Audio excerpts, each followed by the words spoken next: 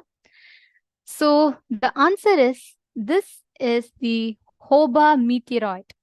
This weighs 60 tons. The Hoba meteoroid is the largest known meteoroid to ever be found. Although it slammed into present-day Namibia about 80,000 years ago, it wasn't found until recently. In 1920, a farmer who was plowing his field came across this metallic tip. Today, this has been turned into a national monument. This is the Hoba meteoroid. And you all can see this. And now I would like to read out the answer of Itsk, who said, an old meteoroid found this century through excavations for construction. I saw eagle and eagle dances. It looks like northern Mexico. It disturbs the waves of communication. Wow. You're spot on with saying it's an old meteoroid. That's right. Excellent.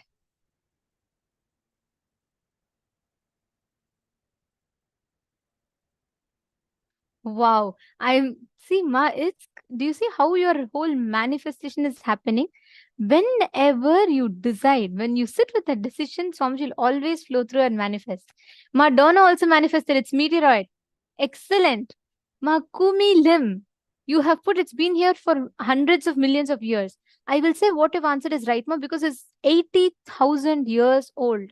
So with the expression that you're giving, which is it's extremely old, this is spot on. Excellent.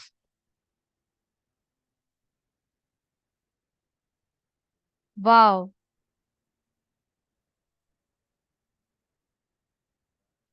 Ma Sonia Rao, Africa. That's right. Excellent, Ma. This is found in Africa. So many of you have manifested. This is really amazing. Do you see the way, if you just experience the connection, whenever you tune in from that space, anything that manifests for you is what Swamiji is revealing to you. Krishna Swami Muttaya, see, do not worry. You're saying you're still not able to manifest. So when you are sitting in the power manifestation, participate intensely. Okay. And you will see how you will manifest through that itself. Right now, the participation for power manifestation itself is considerably less, right? You do participate, but not frequently. If you just increase that, you will just have the whole, instantly the manifestation will happen. Srinitya Digambaraya, you have manifested very beautifully. That's right. Very nice. See, do you all see, whenever you connect to the master, whenever you manifest feeling connection in you, you will see how the Guru fulfills you, flows through you, overflows through you, and he manifests into you. That is what is the purpose of a Guru's happening. And Bhagavan Dakshinamurthy represents that manifestation of a Guru. He represents that happening of the Guru, where he manifests, he flows through you, and he gives you that ultimate experience just in a simple, even just a simple initiation. Even in wordless silence, he gives that to you. That is Bhagavan Dakshinamurthy. The next session, let us learn who is Bhagavan Dakshinamurthy.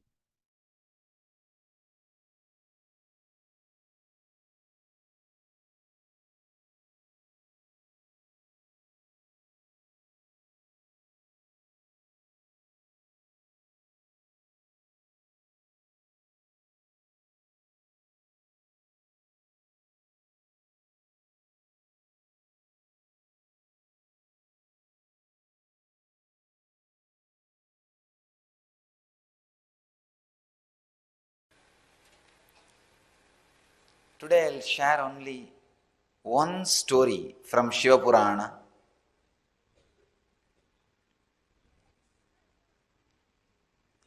Story of Dakshinamurthy.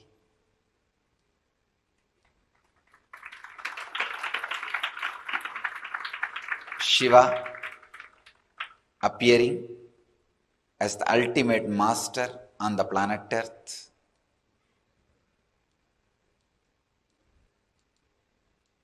Long, long ago, once upon a time, when humanity was soaked in ignorance, as it is still now,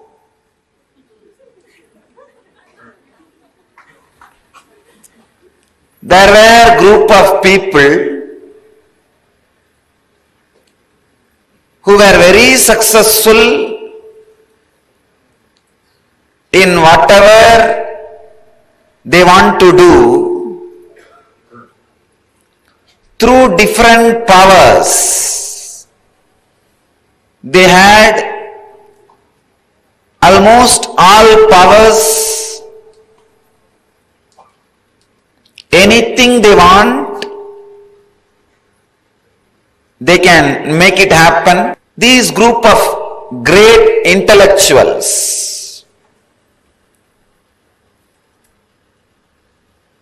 lived in a place called Tarukavana.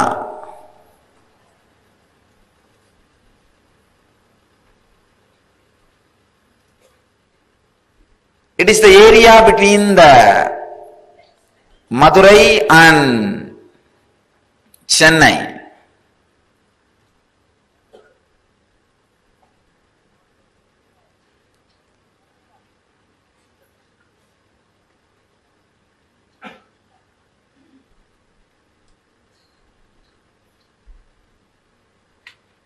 The place Tarukavana,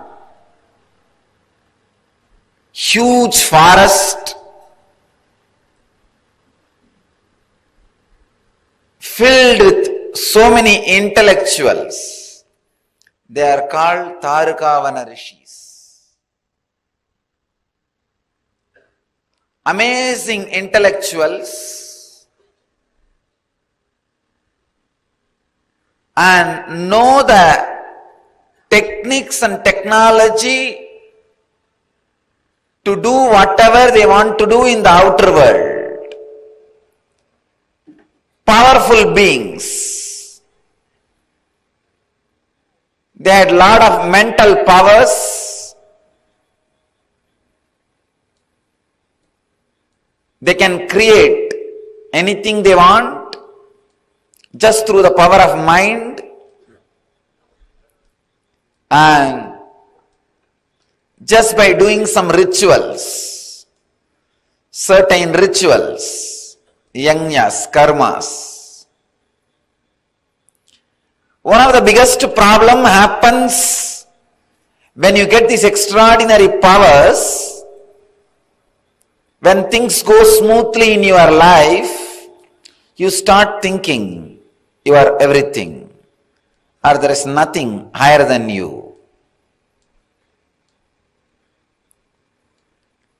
These Tarukavana Rishis, some of the great intellectuals, because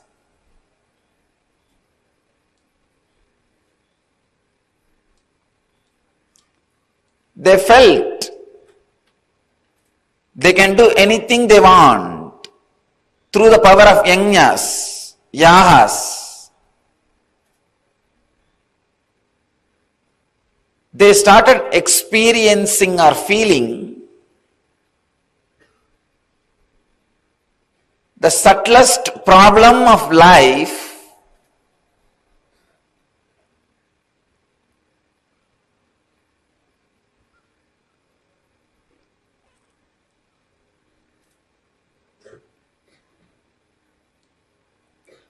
pseudo-ego asserting itself as ultimate.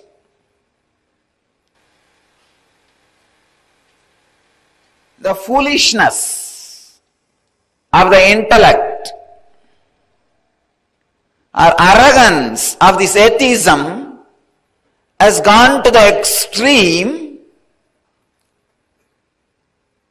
and they started becoming arrogant and a threat to the society.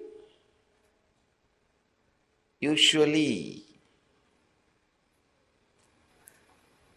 when atheism settles in you, when you are not ready to respect anything higher than you, your intellect, you are a threat to society.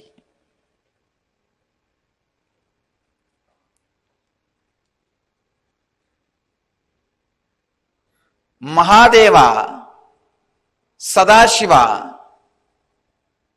has to do his job of protecting humanity. He has to teach a lesson to these intellectuals and protect the humanity from them and protect them also from themselves. So, silently, Shiva lands in the Tarugavana as a handsome young man.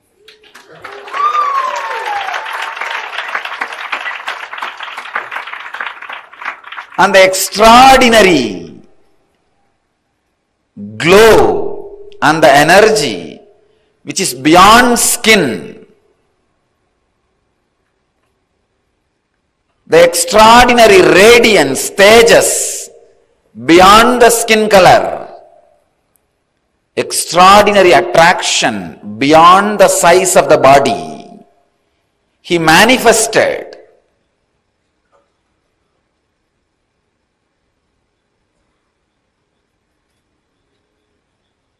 as this young man filled the whole Tarugavana.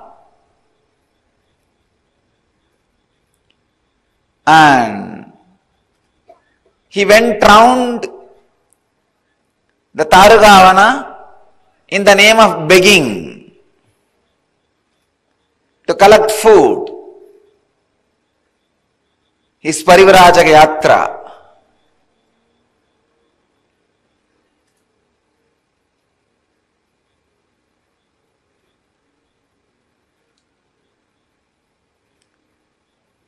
All the wives of the rishis saw this extraordinary charismatic energy expression. Fortunately, they were not bitten by the snake intellect. They were not caught in the arrogance. They were not caught in the pseudo-ego of their husbands. So with these Tarugavana intellectuals, rishis, they were really doing something wrong. So the understanding the women carried helped them, saved them from that pseudo-ego.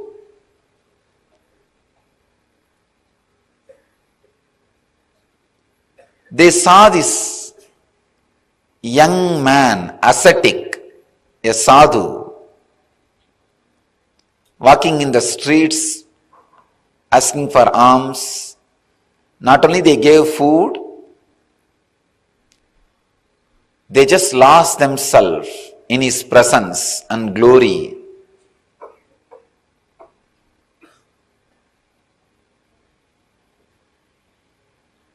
All of them have started spending time around him, started listening to his teachings.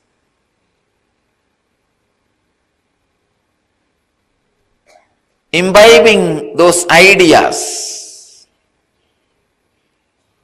Just within few days, problems started in the house. When they started living these ideas in the house, the ego of these intellectuals was really hurt. What? We are leaders of the society. Everybody respects us. They don't understand. Everybody fears them, not respect them. Within 2 days, there was a meeting of all the intellectuals. Big discussion, how to stop this young sadhu going around and begging and giving lessons and teachings and taking classes. Something immediately need to be done. Otherwise, we will not have anybody in our house. We will be left all by ourselves. Everybody has started following them. They created a violent plan. We need to destroy him, finish him off. So they gathered.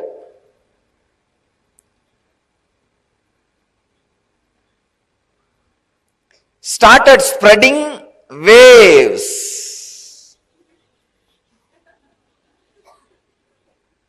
Those days, yajna.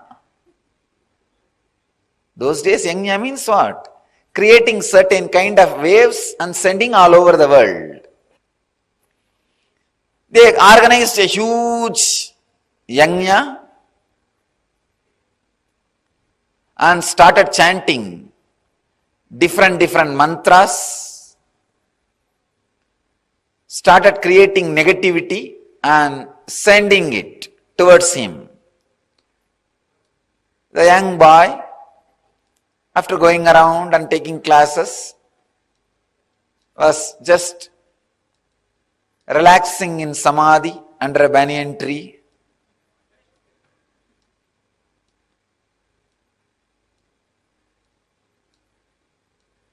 First, those intellectuals created a damaru, which was creating an intense sound.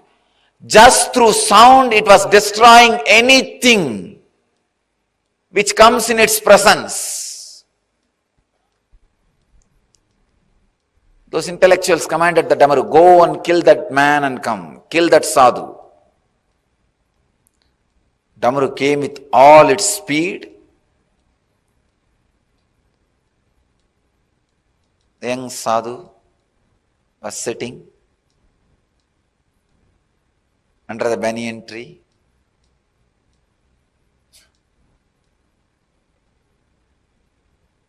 The light smile, opened his eyes and saw what is coming. The damaru with all the vigor and power was trying to come near to destroy.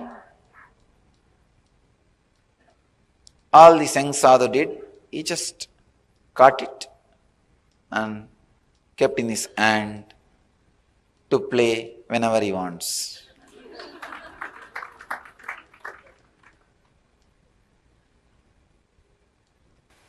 Then they thought we should do something more.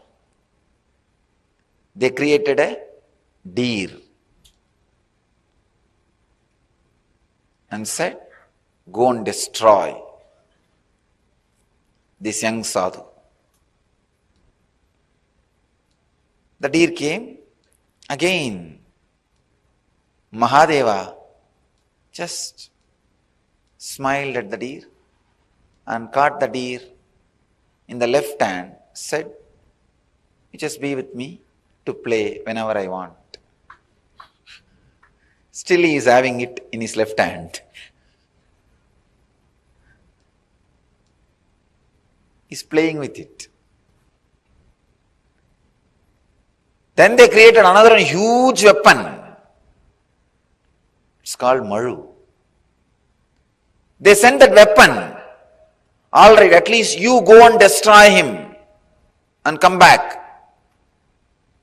Neither Damaru nor deer did the job. You go. When that came again, he did not even move. Just picked up that Maru and kept it in his right hand. Be with me. You may be useful whenever I want.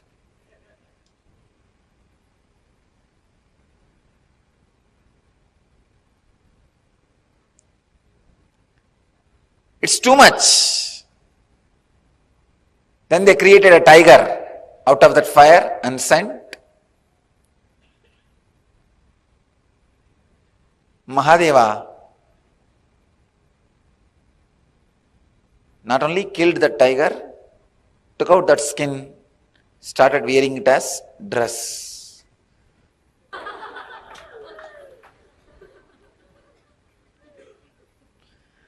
So he started wearing it as dress.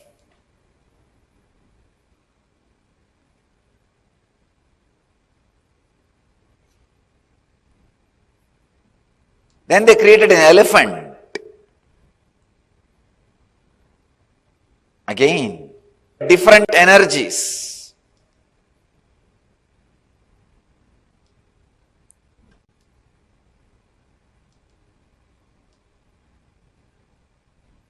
Finally created a asura, dark,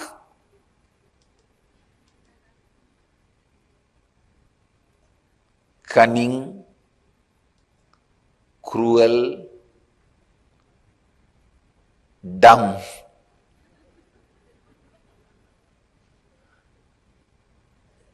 Muyalaka.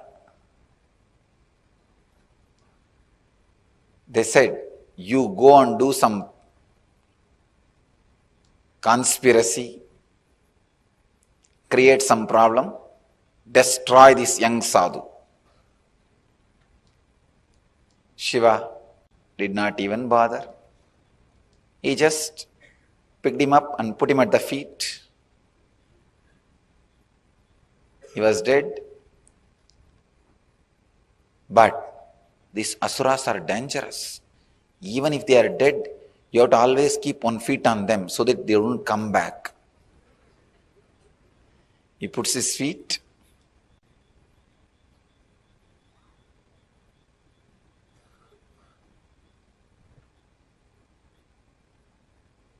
Realizing their utter failure,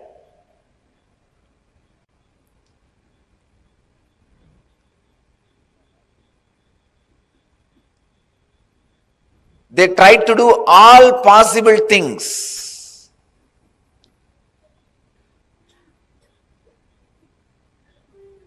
Sending different weapons in a different way and different negative energies. But nothing could hurt Mahadeva. Nothing could hurt that young sadhu. Everything goes and just surrenders itself at his feet. They were shocked, surprised, unable to understand what is going on, confused, completely disturbed. Mahadeva feels the deep compassion, it is time to teach lesson to these fellows. All he does is sits in his intense silence.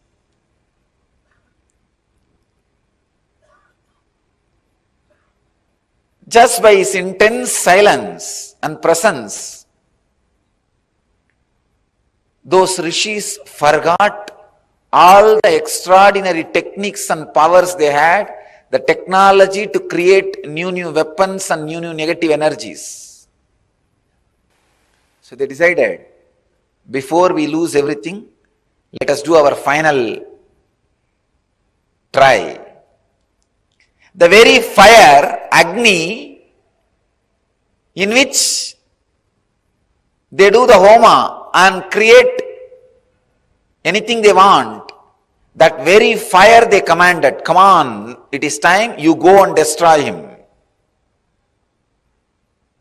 or we will be destroyed. The fire comes in full speed. That's the last weapon they had.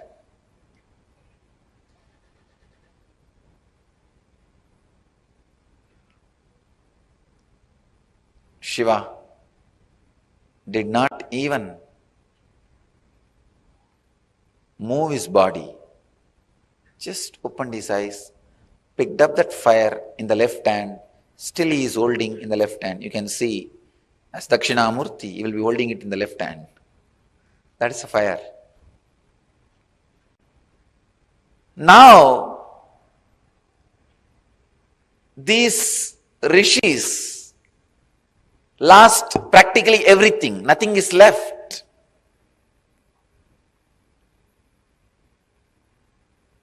It is too much, too strong lesson for them.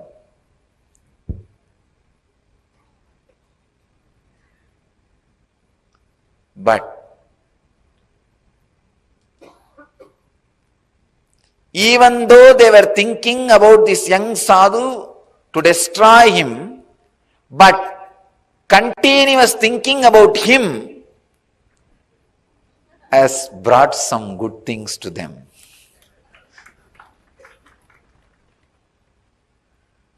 Those rishis are fortunate. Maybe the layer of negativity they carried was very less. Just because they were constantly thinking about him, they finally decided, if there is somebody who can stand all the negative things we can do and still be calm, composed and continue what he wants to do, then he must be extraordinary power. They had little intelligence also along with their intellect. Fortunately, they went and surrendered at the feet of Mahadeva. Because they surrendered, Shiva gave knowledge to them also. Not only he saved humanity from these atheistic intellectuals, because they also surrendered, he saved them also from themselves. Understand this story.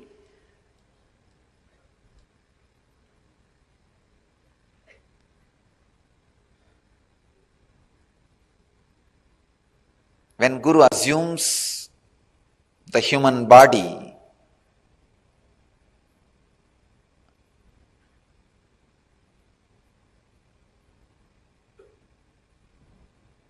when he comes down to the human frequency to save humanity from atheistic intellectuals and save themselves from themselves, save them also from themselves. The extraordinary silence he radiates itself is power.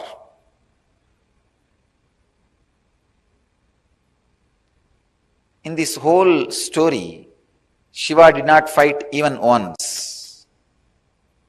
He never fought back. He was in silence. All he did is, whatever weapons were sent towards him, he used them nicely for himself. That's all. Kept the fire as a heater, had the damaru for playing, had the tiger skin as a dress, had the elephant skin as the blanket. Whatever negative energy was sent towards him, he beautifully used.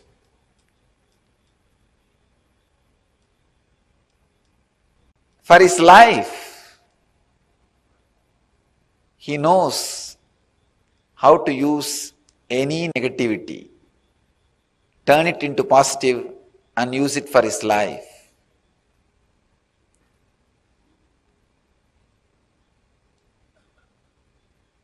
Because of his extraordinary energy and silence and the spiritual presence, any negativity comes, just dies down and starts supporting him in positive way.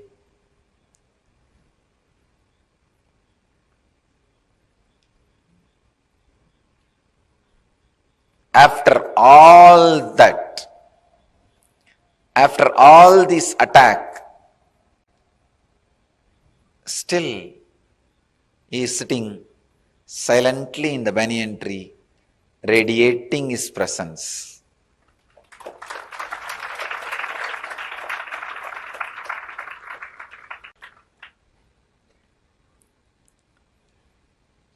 The inner space continues to radiate the extraordinary silence. An intense presence goes on inspiring everybody to transform themselves. First, he destroys all the negativity thrown towards him and turns them into positive energy. Then he transforms the very people who are trying to throw negativity towards him.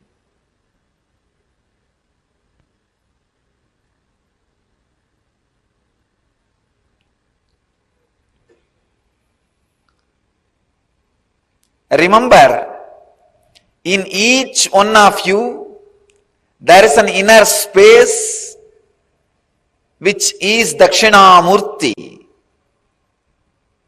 Shiva happening in human body. Atma Guru, who goes on transforming any negativity thrown at you as positive. Any incident happening, life throws at you, understand, bring it to that space. It will turn that into positive. If life is throwing fire at you, bring it to the Dakshinamurthy. He will turn that into positive.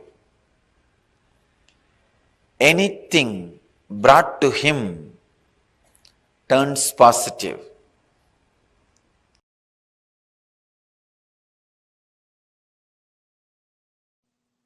See, Paramashiva manifested as Dakshinamurthy to teach Veda and Agamas to Targamana rishis.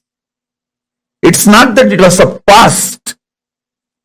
If you become silent to free yourself from the past, present, future, through unclutching, you can see he is teaching even now in that huge cosmic sound. Om, even recorded by NASA. That soundless sound, Anahata Dhvani. Om. If you can hear it through the deep unclutching, you can see Dakshinamurthy teaching you now. Dakshinamurthy teaching you now.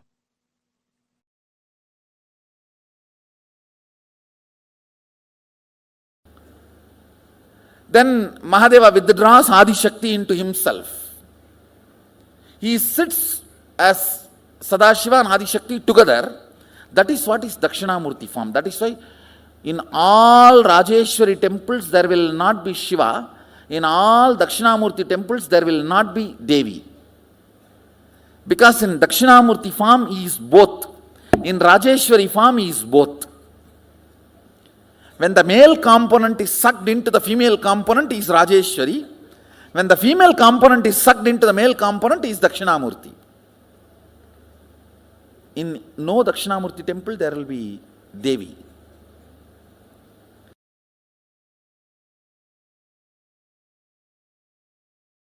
Understand the truth. Dakshinamurthy is from the face, from the Mahasadashiva's, Paramashiva's face of Ahora, destruction, rejuvenation. From that face, Dakshinamurthy comes out. Meaning, all the great truths are ferocious. It will just purify you. It will just burn all your non-chastity, cheating, silly patterns and conversations with your life. It looks very paradoxical. The embodiment of peace, Dakshinamurti, silence, comes out of the face of Paramashiva's agora, which is supposed to be perceived intense violence, ferociousness. Teacher is the ultimate rejuvenator. Guru is the ultimate rejuvenator. He removes everything you know as you and he manifests everything is real you. The real you swallowing everything you know as you is chastity. Allow the chastity to Paramashiva manifest in you. Wake up when Dakshinamurti teaches. Don't wait for Kalabhairava to come and wake you up. And you need to know both came out of the same face, agora. Maybe Paramashiva always tries to show Dakshinamurti of his agora face. And if you don't listen, then only he has to allow Kalabhairava to manifest. Chastity will never create conflicts. It will bring tremendous fulfillment. If there is a conflict outside, look in, something need to be attended inside. Listen to this clearly. Sound of Dakshinamurti and silence of Dakshinamurti need to be understood in reality. See, the silence of Dakshinamurti is not the soundlessness. Any sound you can only hear in certain decibel. If it goes below that decibel, you can't hear. If it goes above that decibel, you can't hear. Dakshinamurti's silence is above decibel. That decibel which you can't hear, beyond your capability of hearing, that decibel sound is Dakshinamurti's silence. So Dakshinamurti's silence is not soundlessness. It is beyond the sound you can hear. Same way, listen carefully.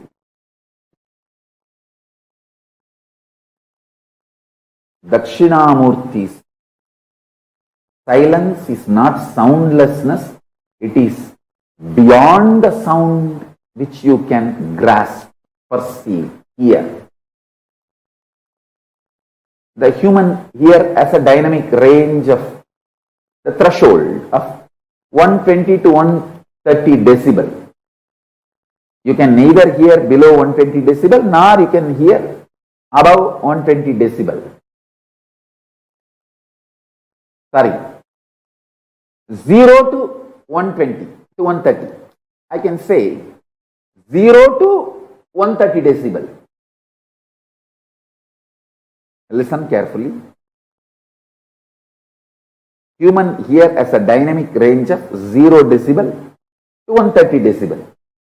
If something is below the 0 decibel, you can't hear.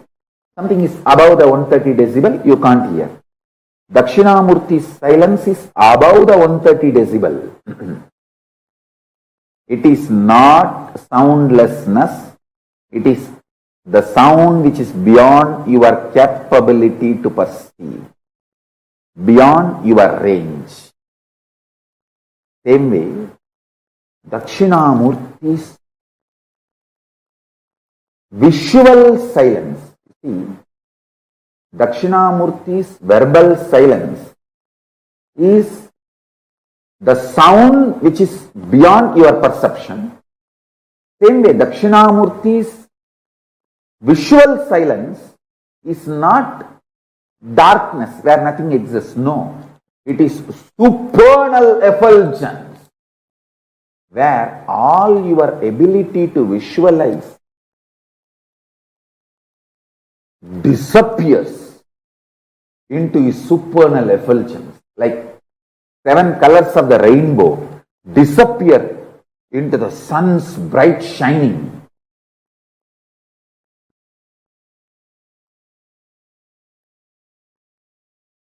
Your ability to visualize dissolves, disappears into the supernal effulgence of Dakshinamurti. Understand? The supernal effulgence of Dakshinamurti and supernal silence of Dakshinamurti. Then you will understand the right knowledge, right clue about the existence of Paramashivatva. If you understand this one truth, today you can manifest powers. The common frequency the human ear can hear is like a 20 to 2000 hertz. 0 decibel to 130 decibel maximum. 20 to 20,000 hertz or 0 to 130 decibel. That's it. If it is below 20 hertz, you can't hear. If it is above 20,000 hertz, you can't hear. Dakshinamurti's silence is above 20,000 hertz.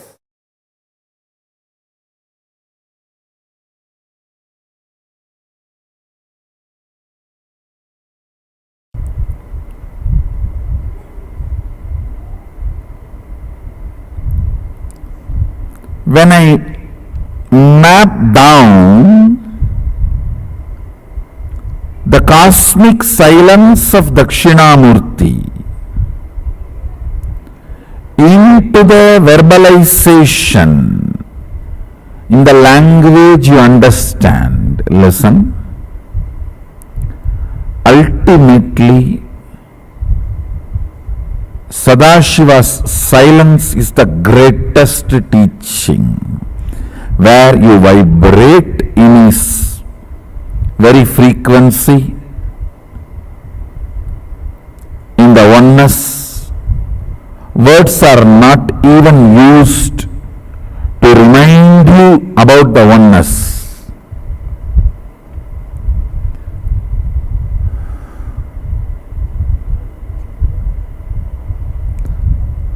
Words used to remind you about the oneness and to put you in oneness also is only plan B, not plan A. Understand?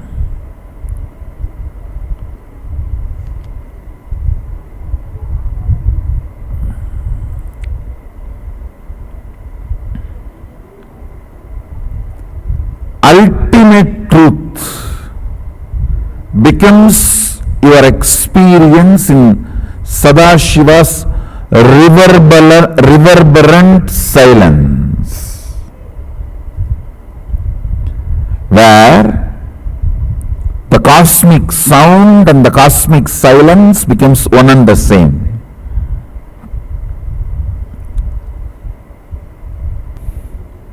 Mauna, understand the word mauna means mana vibrates with its source is mauna.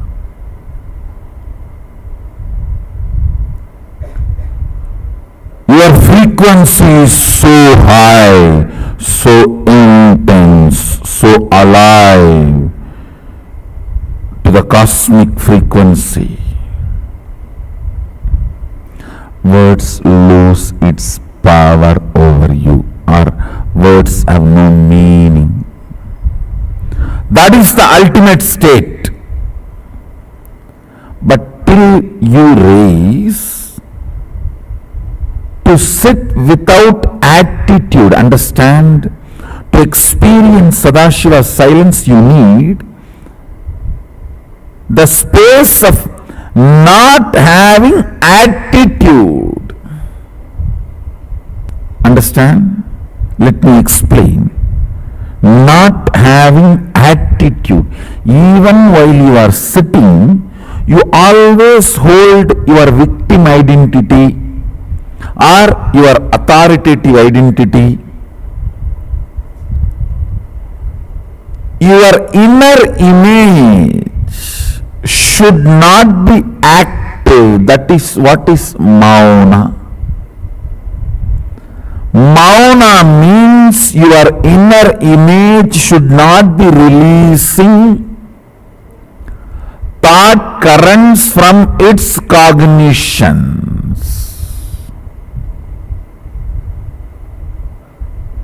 It should not be releasing either cognitions or thought currents. Having inner image while you are sitting is having attitude. You always think attitude means you behave style, brr, brr, brr, and you behave weird. The attitude queens who think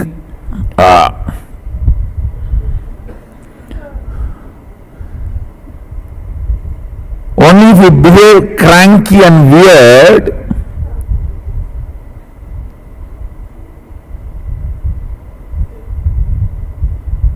to get attention or because you got attention. To get attention or because you got attention.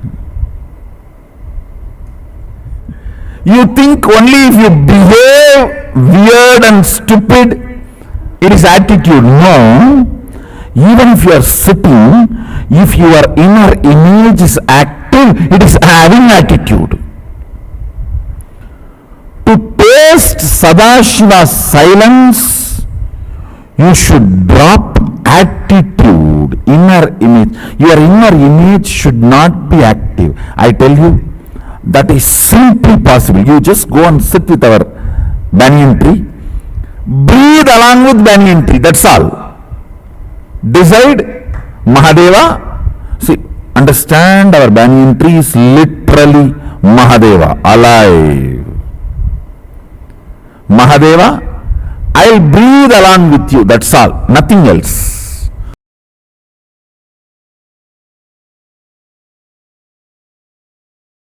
Nirvikalpa Samadhi.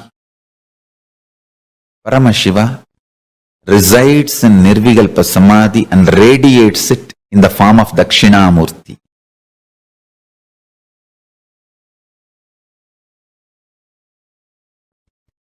In all our temples, Dakshinamurthy radiates the biology of Nirvikalpa Samadhi. Anybody wants Nirvikalpa Samadhi? Go to our temples, Dakshinamurthis, and touch the Dakshinamurthy deity, do puja, sit in the front of Dakshinamurthy, sit in front of the third eye of Dakshinamurthy and just see him with your third eye. You will fall into Nirvikalpa Samadhi. He carries the very bio-memory, conscious decision, will to be in Nirvikalpa Samadhi. In Nirvikalpa Samadhi, all will melts down. That Tattva, Nirvikalpa Samadhi Tattva, radiates as a living will.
Murthy. Wow, what a story. The very way Swamiji narrated it would have made us see the whole visual standing in front of our eyes.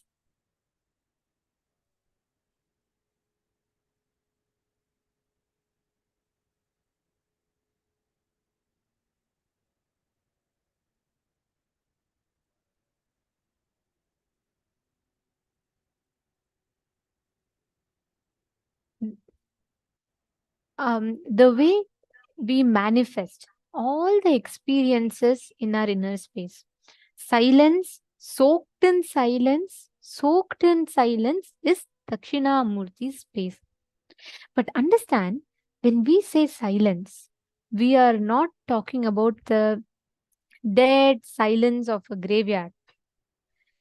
When we say Dakshinamurthi's silence, it is not the dead silence of a graveyard. It is that vibrant, intense silence of Paramashiva.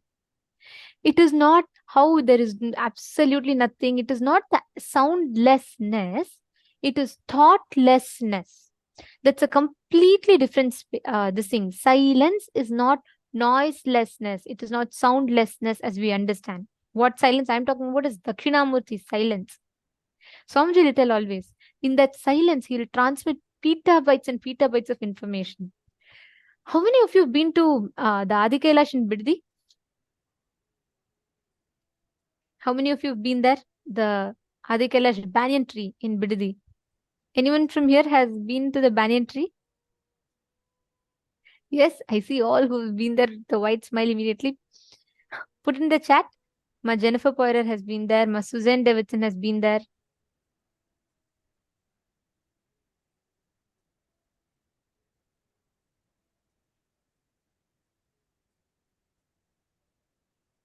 It's okay. So all of you will know what exactly I'm talking about. If you have sat under the banyan tree, meditated in front of Dakshinamurthy, you will know precisely what I'm talking about.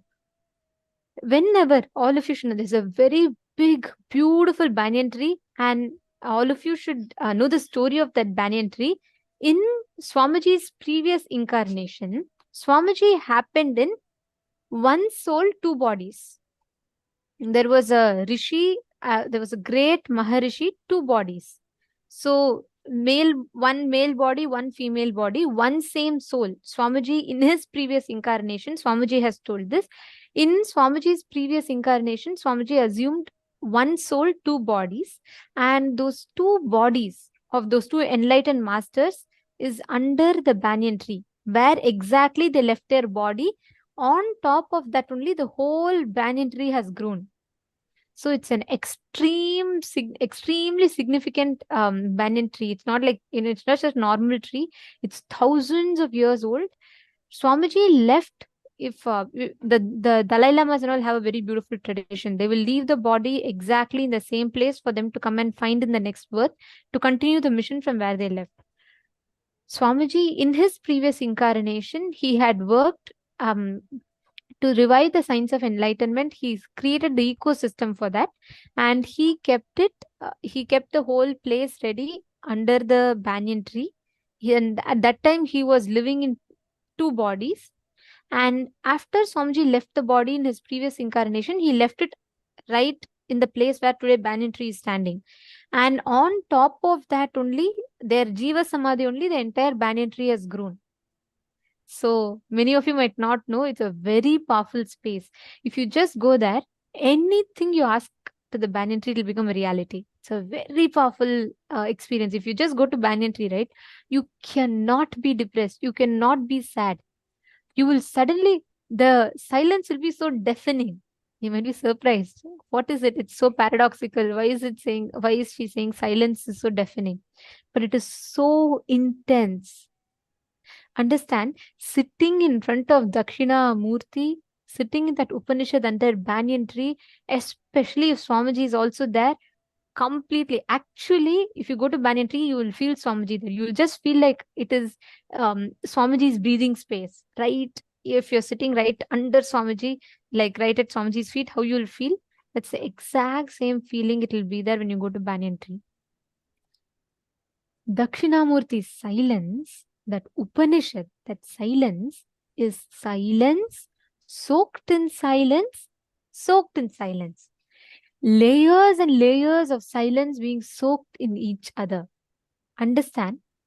In that space, when you sit, all the thoughts, everything he removes, and he transmits petabytes and petabytes of information into your inner space.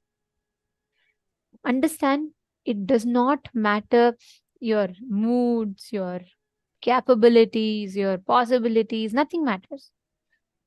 What matters most importantly is when you sit in the presence of the master, just through his Upanishad, just through his silence, he liberates you. He completely liberates you and gives you that ultimate fulfillment in life. Nithyanandam, Kondaredi Nagarjunaya, Nithyanandam.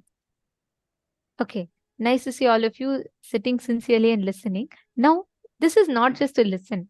Silence of Dakshinamurti is for us to experience. Understand? When you sit, all of us have that component in us, that core part of us, which is an eternal silence. It's just celebrating existence. That core part of us, which is celebrating existence, is what is Dakshinamurti. Silence, soaked in silence, soaked in silence. Now, we are going to be listening to from Swamiji on what exactly is that silence. When we say silence, what exactly is that silence? And we are going to be doing a very powerful meditation process to experience that Dakshinamurti silence. Okay, shall we all enter? Okay, let us all now listen to this beautiful revelation from Swamiji.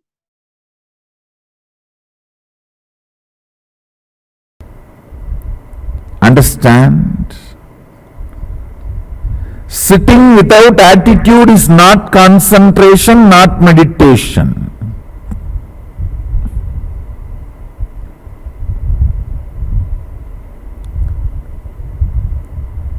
Sitting without active inner image. See, if inner image is not active, outer image cannot be active, because everything is centered on that only. No inner image, no outer image, no others image, no life image, nothing. Because if the inner image is not active, all other images cannot be active. It's only after the inner image becomes active, all other images will become active. Sitting without attitude. Sitting without the inner image.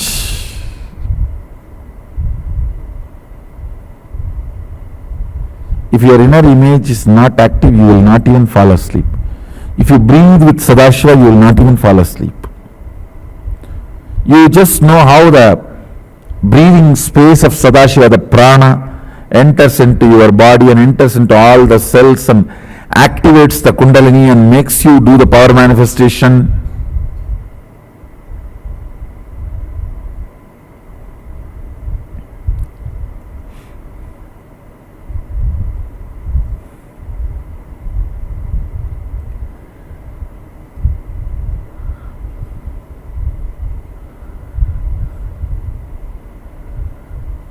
Nothing like Mahadeva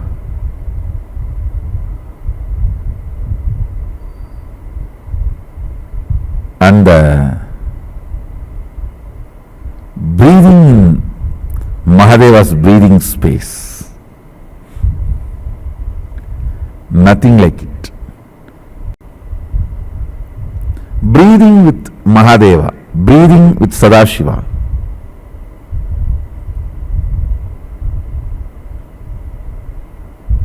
So much can happen in you.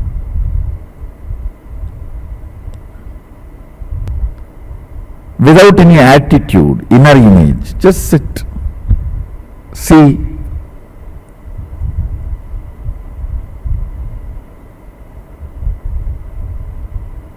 Just breathe.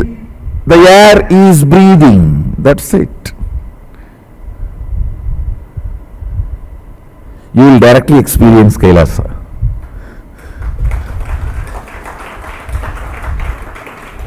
Just breathe. The air is breathing. you will experience Kailasa.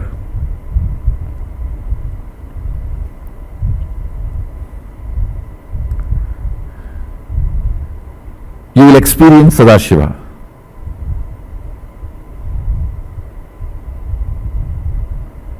Nothing else. Just breathing, the air is breathing.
Once you learn the knack, it's just a knack. Once you learn that knack, even now you can, even here you can practice. Because my breathing space is more than 6 into 12 feet. My height is 6 and Dvadasanta, 12 feet, 12 into 6. More than 72 feet. 12 times of my height is my breathing space, my prana sarira.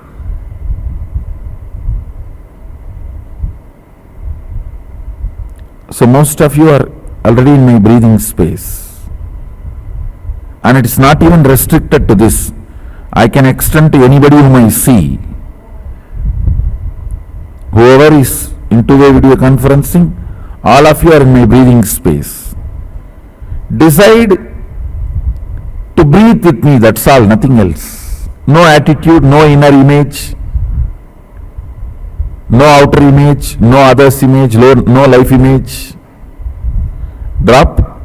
Let me just breathe, is breathing space. So other than breathing, nothing exists.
Continue to enjoy that intense silence that's happening, reverberating in you.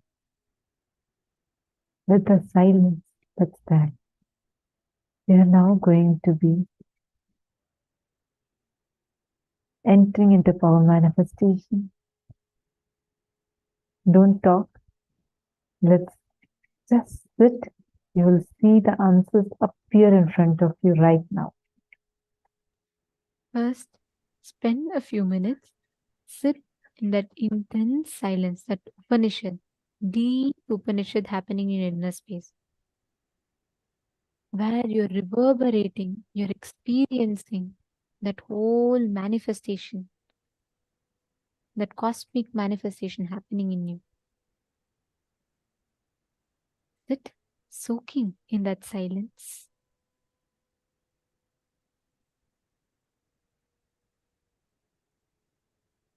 See, when this intense silence is happening, the deafening silence is happening in you, it will not be, you will not have any thoughts interfering. Thoughts cannot actually interfere.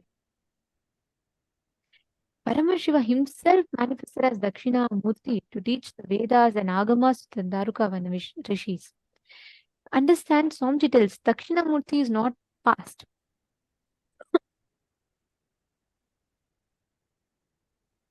See, Dakshinamurthy is not someone who happened hundreds and thousands of years ago and that's all, it's over. No. He's happening now as we talk. If you are in silence, you'll experience him. He removes everything you know as you and he manifests inside you his ultimate self. It's a very beautiful line.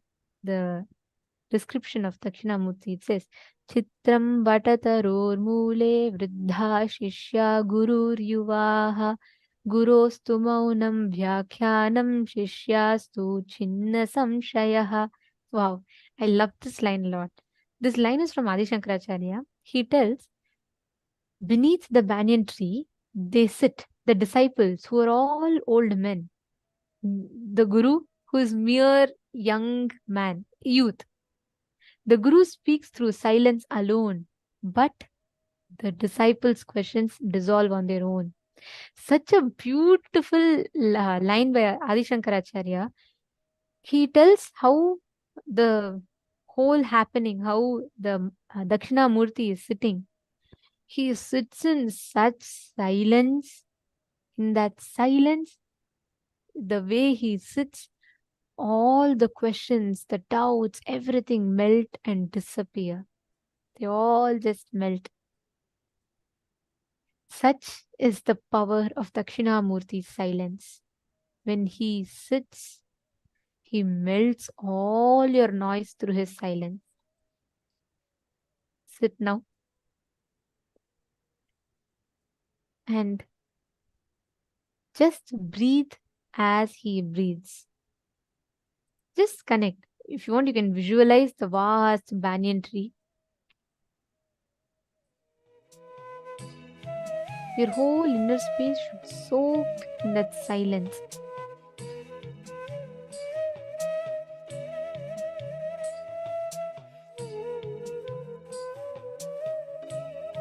Let your whole inner space soak in that intense silence.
Yes, please relax. Now, you just enjoy the space of silence. I'm going to show you all the next questions and I'm going to time it only 3 minutes per round. So we're going to show you a place now. We're going to scan and describe what it is. Whatever you're getting as answers, you're going to post. Okay? I'm going to be playing the Mahavakya now and just scan. The words would just appear to you in your third eye. There's intense silence. Please typing it now. Just enjoy the silence and start typing whatever is appearing for you in your Nithyananda Paramashivoham. Om Nithyananda Paramashivoham. Om Nithyananda Paramashivoham. Om Nithyananda Paramashivoham. Om Nithyananda Paramashivoham.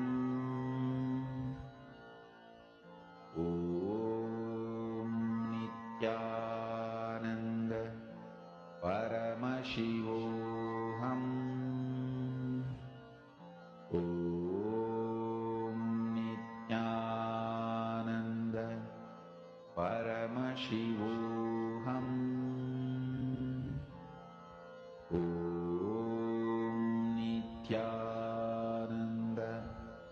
Paramashivoham. Om Nithyananda Paramashivoham. Om Nithyananda Paramashivoham. Om Nithyananda Paramashivoham. Om Nithyananda Paramashivoham. Om Nithyananda Paramashivoham. Om Nithyananda Paramashivoham. Om Nithyananda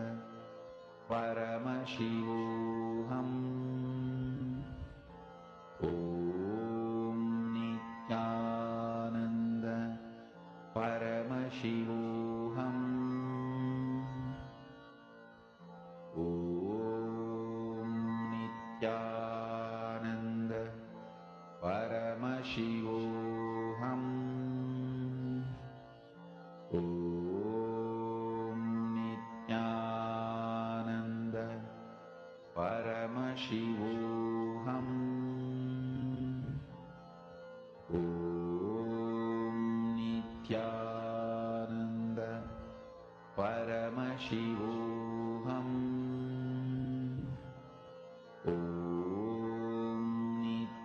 All right, time's up. Now, I request everyone to please post the answers. Whatever appeared to you in your third eye, please post it now. What's the answer? Come on. Please take a moment and please post the answer now.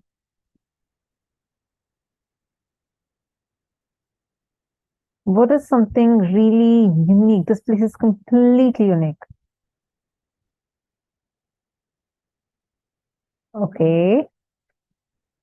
Wow. I see a very interesting answer. Come on, all of you take a few minutes and quickly post.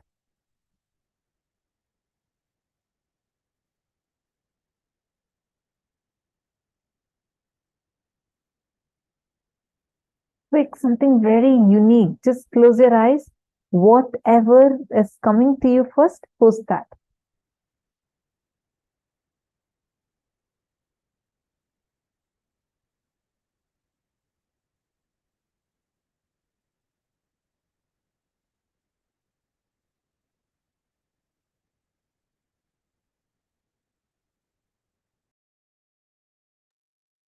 Okay, that's it. I request all of you to post. Come on. Very few of you only have posted. All of you, please post.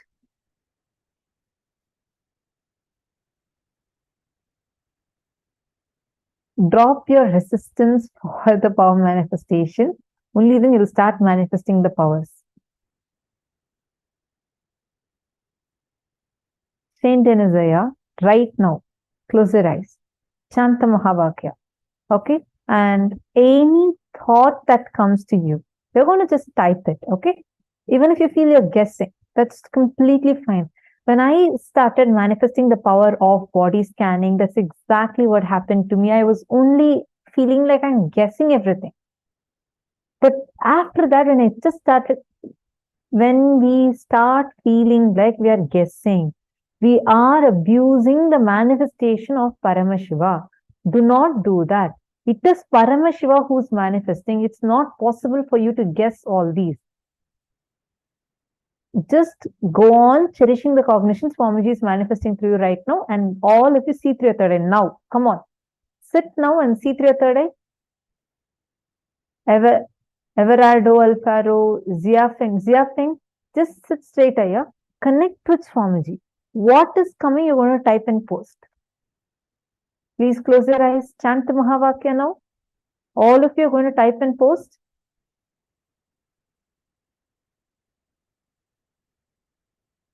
Dr. Murliya, type more. Don't just type like a few words. Sit now, connect with Swamiji and type whatever is coming to you. You will be able to see it. Come on.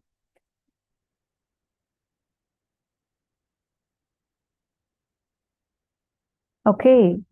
Are all of you done? Shall I show what the answer is? Quick.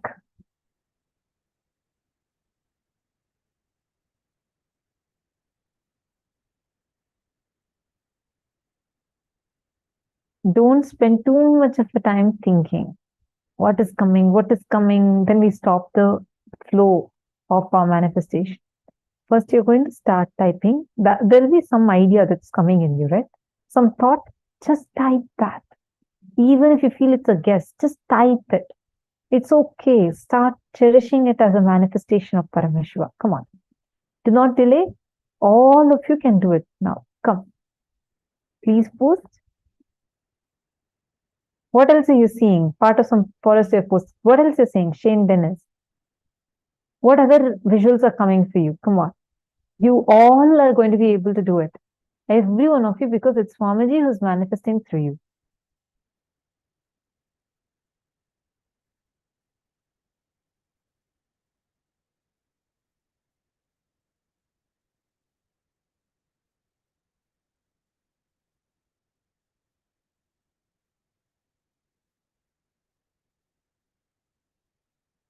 And I see some of you who are watching us through YouTube.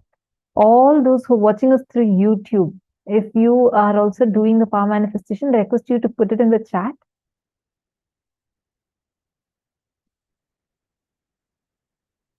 All right. Now I'm going to show what the answer is. So this is in British Columbia. In January 2000, a large fireball smashed into Tagish Lake area of British Columbia. The local inhabitants recorded a strong smell of sulfur in the air following the impact. The rock has been especially interesting to scientists because although they haven't been able to pinpoint its origin, the composition of the rock resembles something quite strange, the sun. Okay, so now let's all verify our answers. Sorry, that's the next question. Well, let's all now verify the answers and